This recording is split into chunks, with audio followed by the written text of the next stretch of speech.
amin po mga kaibigan, kung patuloy man po na nadarama natin sa ating kalooban na may kulang at nais natin na ito po'y mapunan, tandaan nating laging nakahanda ang Diyos upang tayo ay tulungan. At sana po kami na inyong mga lingkod, ito po ay matugunan sa pamamagitan po ng programang Full Life.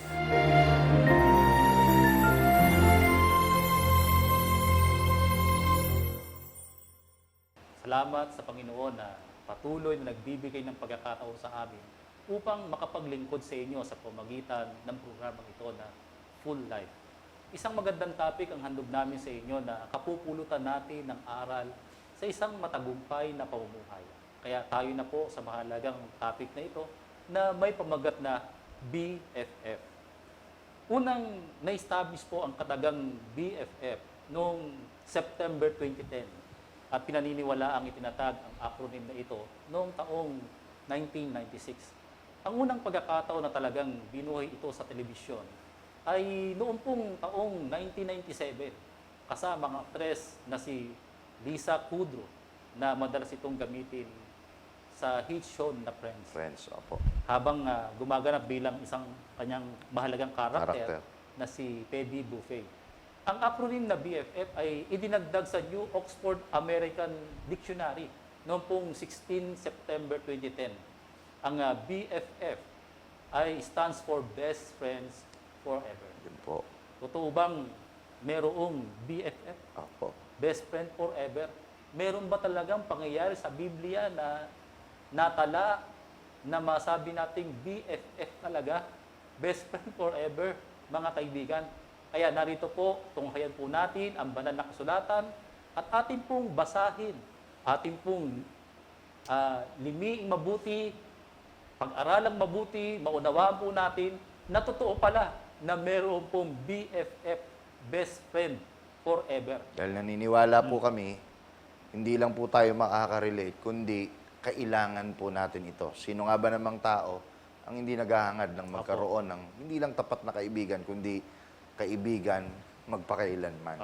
Di ba? Kasi po, possible, tayo man ay nasa kalagayan na may kaibigang hindi nagtagal, o kaya naman ay may kaibigang nananatili hanggang ngayon at nais nating ito po ay maitaas pa sa mas mataas na level ng pagkakaibigan.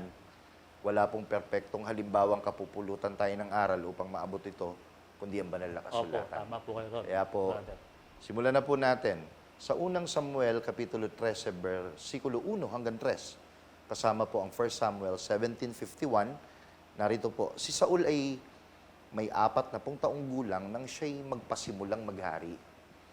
At siya'y nagharing 2 taon sa Israel. At pumili si Saul para sa kanya ng 3,000 lalaki sa Israel na ang 2,000 ay kasama ni Saul sa Mikmas at sa bundok ng Bethel. At ang 1,000 ay kasama ni Jonathan sa gabaan ng Benjamin.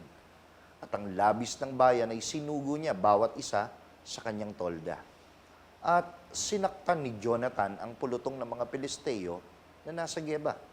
At nabalitaan ng mga Pilisteo. At hinipan ni Saul ang pakakak sa buong lupain na sinasabi, marinig ng mga Ebreyo. Nang magkagayoy, tumakbo si David at tinungha ng Filisteo at kinuha ang kanyang tabak at binunot sa kanyang kaluban at pinatay siya. Opo. Alam natin to. At ipinagpugot ng kanyang ulo at nang makita ng mga Filisteo na ang kanilang bayani, si Goliath nga po, ay patay na, sila'y tumakas. Narito po mga kaibigan, ang isang mahalagang sitwasyon na tinatalakay po natin. Nasa pakikipagdigmaan po ang Israel. Ang Israel po ay ang bayan ng Diyos. Ang mahalagang karakter po dito po sa ating pong tinatalakay ay sina Haring Saul, si Jonathan na kanyang anak bilang prinsipe na hahalili kung sakaling mamatay itong si Haring Saul. Kasama rin po sa mahalagang karakter po dito po sa ating tinatalakay ay si David. At ang iba pang mga kasama po nilang mga kalalakihan na nakikipaglaban para sa kapayapaan ng kanilang kaharian. At nung panahon po na yon, si David ay isang pangkaraniwang sundalo pa lamang po. Tama Opo, opo. Tama po ang inyong tinuran, Brother Ryan. At ninanais po nila ang isang matahimik na pamumuhay sapagkat sila po ay ginugulo ng pangkat ng mga Pilisteo. At dahil po sila po ay laging binabaka, ito po ang isang mahalagang sitwasyon na ninanais po namin dito natin mapasimulan yung pong ating pong nais na maging pagtalakay sa BFF. Opo. Gaya natin, marami din po sa ating magkakaibigan ang nakikipaglaban sa araw-araw ng ating buhay. Sa natutunan po natin sa pangyayari, sa karanasan ni Jonathan at ni David, Opo. ipinaglalaban po nila kaharian eh.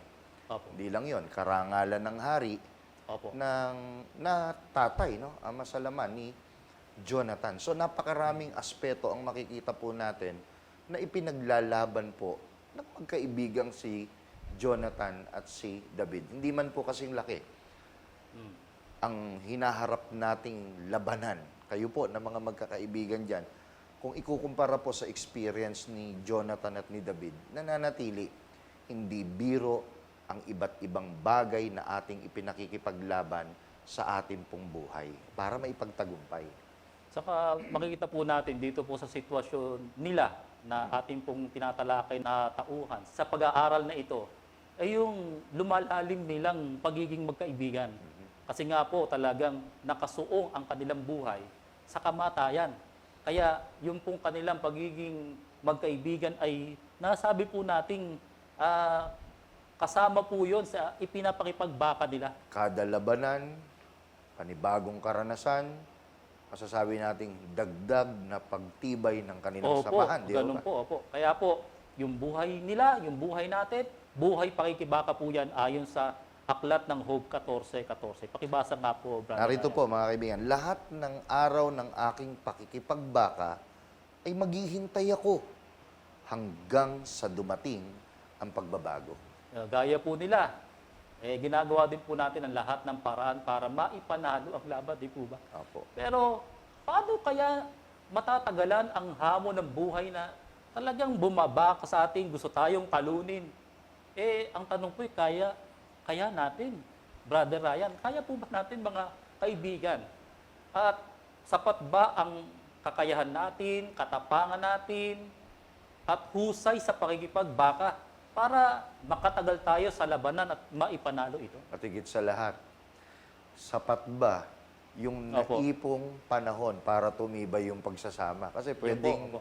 pwedeng skilled ka, di ba? Mhm. Pwedeng matapang ka, pero ibang usapan po yung merong kang kasamang hindi ka kayang iwanan sa Opo. anumang uri ng labanan. Gaya po ng laban po natin sa buhay. Mga kabataan man na magkaibigan na parehong nangarap na makatapos sa pag-aaral, kakulangan sa pinansyal, di ho ba? Opo. Hindi biro po yan. Mga kaibigan, negosyo ba na tayo ay mga pamilyadong tao na at meron kang kaibigang kasosyo sa iyong negosyo?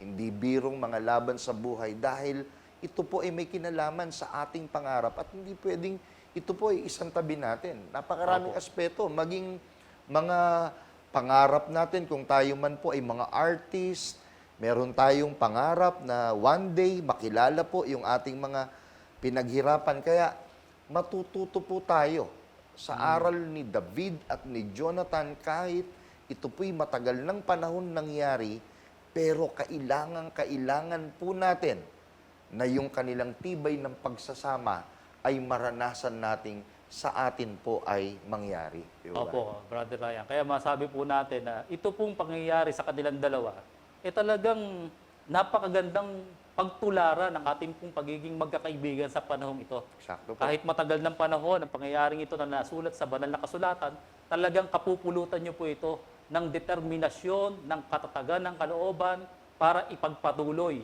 yung pagiging mahalagang pagkakaibigan. Bukod po sa mga bagay na yan, Brother Ryan, meron pong isang sitwasyon o pangyayari sa buhay nila na kapag tinimbang mo doon sa sitwasyon ng kanilang pakikipaglaban, mas mabigat itong pangalawa. Kasi, maaari sabihin natin, mas magaan ang laban kung itong isa sa pangunahing karakter sa ating pong tinatalakay, kasama po nila .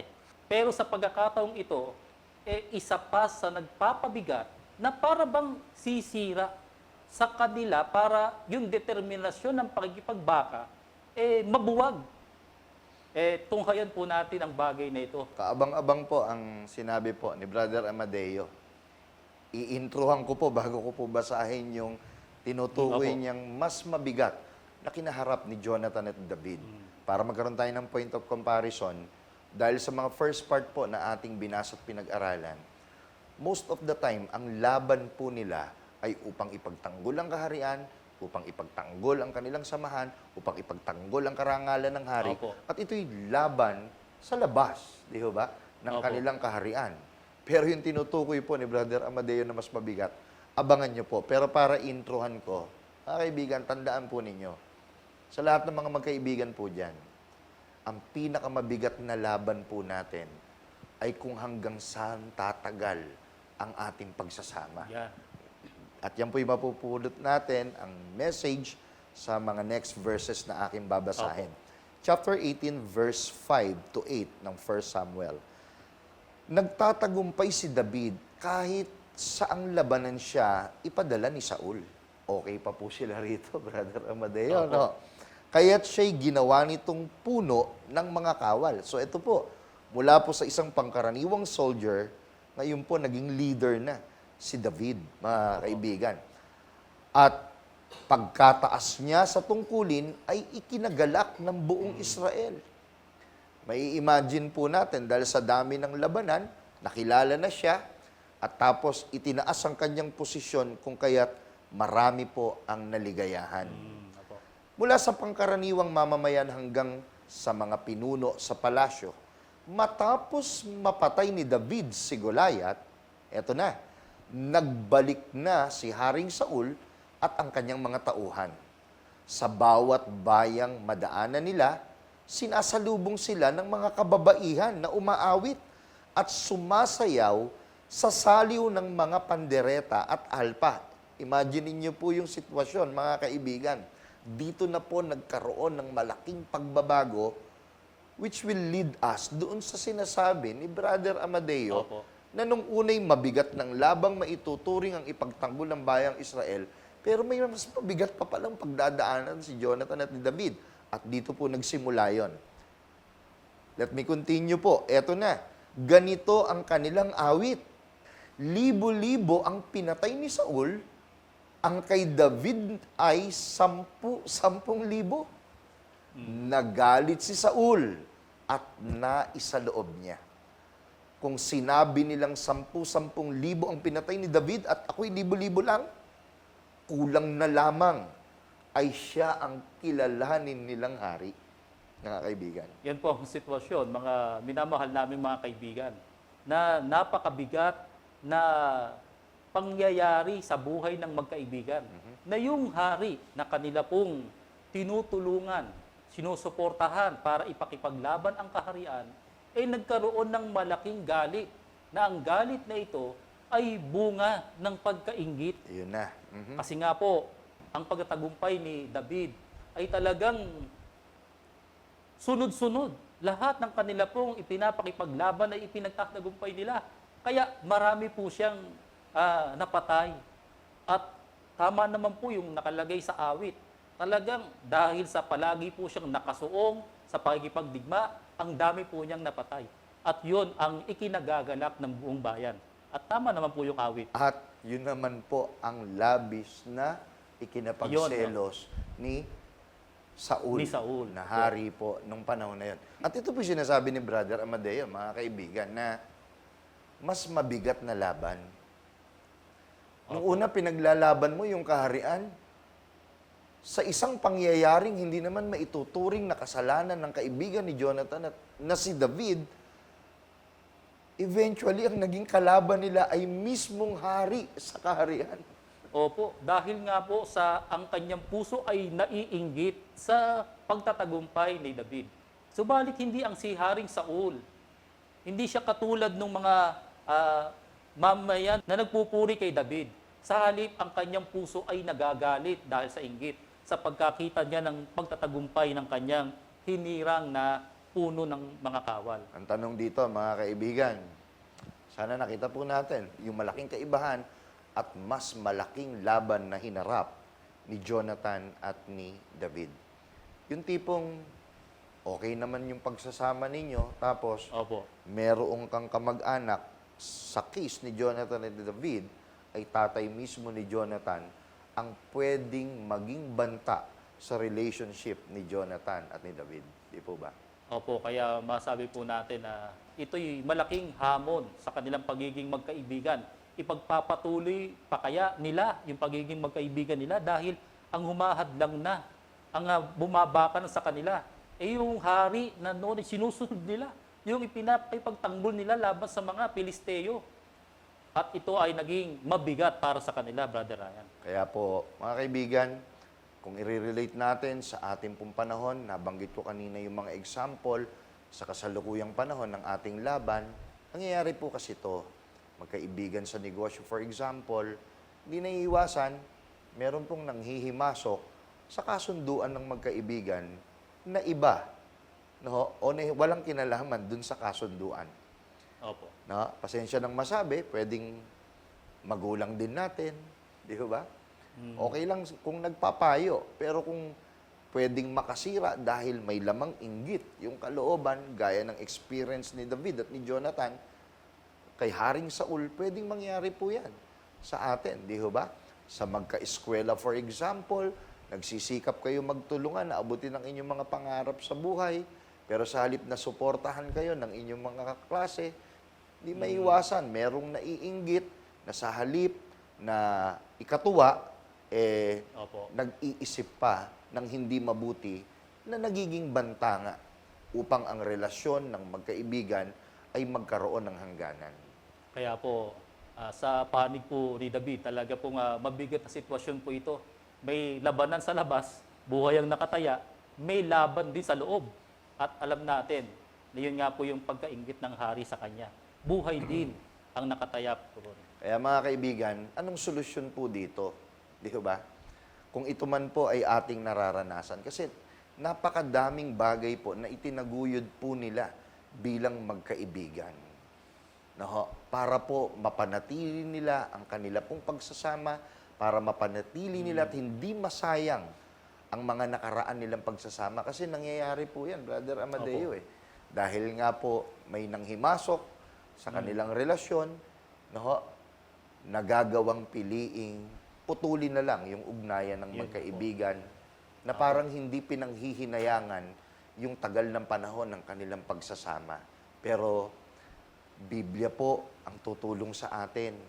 Itong mga pangyayaring ito ay magdadala sa atin upang ang nagkaroon ng limitasyong pagsasama, hindi pa huli ang lahat. Pwede po natin itong ibalik at muling balikan ang dating pagsasama at pagtibayin. At sa mga nananatili naman na magkasama, ay lalo pang mapatibay. At dito po yan mangyayari sa kasunod pong mga babasahin po natin. Pakinggan po ninyo. Sa chapter 18, verse 1 to 3, nakita ni Jonathan si David matapos itong makipag-usap sa kanyang ama at ito'y napamahal sa kanya tulad ng pagmamahal niya sa sarili. Kakaiba po ito. Dahil sa pagmamahal ni Jonathan kay David, eto po, ang napakahalaga, isinumpa niya na sila'y maging magkaibigan habang panahon. Best friends forever, mga kaibigan. Dalawang bagay po, mga minamahal namin mga kaibigan. Ang mahalagang sinasabi ng talatang binasa ni Brother Ryan. Una po yung pagmamahal na gaya ng sa sarili. At pangalawa po yung magkaibigan habang panahon. Na itong si Jonathan na anak ng hari, ang tagapagmana ng korona ng hari, sa oras na ito po ay mamatay, ay nakipagtipan kay David at napamahal sa kanya ng gusto si Jonathan, gaya ng pag-ibig niya sa kanyang sarili. Ayon po sa isang philosopher na si Aristotle, sabi po niya sa isang aklat na kanya pong isinulat, true friendship springs from the love of people who have deeply identify the personality from the perspective of self and others. Pagka ito po isinalin po natin sa Tagalog, nang ibig pong sabihin po nito, ang tunay na pagkikipagkaibigan ay sumisibol sa pagmamahal ng mga taong malalim na nakilala ang pagkatao ng kanyang kaibigan ayon sa pananaw at gayon din ayon sa kanya. Kaya masabi po natin na yun ay sa pananaw po ng isang matalinong tao. Pero sa katotohanan, ito pong sinasabi po natin na pagiging magkaibigan ni Jonathan at ni David, talagang mas malalim pa po ang kahulugan po nito na makikita po natin pamaya-maya. Sa iba po naman, ang kanila pong pagtingin sa pagiging magkaibigan, ito po yung sa tingin po niya ay makakatulong sa kanya, may bibigay yung kanyang pangangailangan. So yun po yung pagtingin ng iba sa tawag na kaibigan. At sa iba po naman, pagka sinabi pong kaibigan, talagang makakatuwang niya, makapagpapagaan sa kanya pong gawa o hamon ng buhay na tutulong sa kanya upang ipagtagumpay ang kanyang laban. So marami pong pagtingin tungkol po sa kahulugan ng pagiging magkaibigan. Kaya ang nais po nating malaman, yung kahulugan ng pagiging magkaibigan ni Jonathan at ni David, mga minamahal naming mga kaibigan. Kaya mga kaibigan, tandaan po natin, kung sa pamantayan na yan natin ibabase ang hinahangad natin ng pagkakaroon ng kaibigang pang magpakailanman, hindi po natin maaabot kahit Opo. kailan. Di ho ba? Kasi po, paano kung wala ka nang maibigay? At yan ay nangyayari. Opo. Nagkakaroon ng limitasyon ng pagsasama. Paano kung ang pabor na binigay ko ay hindi maibigay sa akin ng aking kaibigan? Hindi po yan ang tunay na pagiging magkaibigan. Yan po ang itiyak na magkakaroon lang ng hangganan. Opo, kaya narito po, yung talagang salita pong kaibigan, meron pong dalawang salita po yan. Halimbawa, ka, tapos plus ibigan, o kaibigan. Gaya ng salita nga, kasama, katipan, kamanggagawa. Meaning may parehong damdaming umiibig. Marahil tayo pong lahat ay meron pong mga kaibigan, di po ba? Pero anong klaseng kaibigan?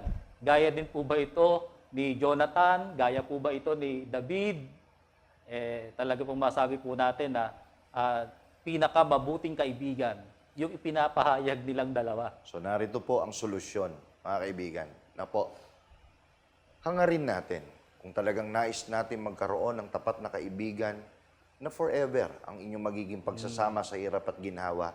Una mong tanungin sa iyong sarili, ang pagmamahal mo ba sa Kanya ay katumbas din ng pagmamahal mo sa sarili mo. Dahil kung yun po ang ating basihan, tandaan natin, mula sa pangako sa mga bagay na pwede mong gawin sa iyong kaibigan, kaya mong itaas ang level nito hanggang sa ipanumpa mo pa ito. Nang ibig Opo. sabihin, handa kang merong ipalit. Huwag lang mawala ang inyong pagiging magkaibigan. Gaya ni David at ni Jonathan, lalo na sa part ni Jonathan, alam niyo po, mahaba ang kanilang kasaysayan, pero isang tumatak na hindi ko po malilimutan, hindi na po natin babasahin. Hinubad ni Jonathan ang kanyang balabal at ito po ay ipinasuot niya kay David. Imaginein po natin, isang prinsipe, kasuotan, ipagagamit sa isang puno ng mga sundalo or leader na kanyang kaibigan na si David. Katumbas nito'y paghuhubad ng karangalan, kapalit ng pananatili ng kanyang kaibigan. Opo, kaya napakahalaga po, mga minamahal na mga kaibigan. Ito pong pag-iibigan ng dalawang mahalagang karakter ng ating po pinag-uusapan. Kaya ang pagkakaibigan po ni Jonathan at ni David ay isang mahalagang kasaysayan po na nasusulat sa mga banal na kasulatan. Hindi para malaman lang natin ang kanilang istorya, kundi kapulutan natin ng mga mahalagang impormasyon, ng mga mahalagang aral na kung papaano nating maitataguyod ang ating pong pagiging magkakaibigan ng katulad ng sa kanila. Susuong sa hamon ng buhay na kinakaharap natin ay magtatamo tayo ng isang puspos na buhay. Lagi po nating tatandaan, when God is all we have, surely we can achieve a full life. Magandang gabi.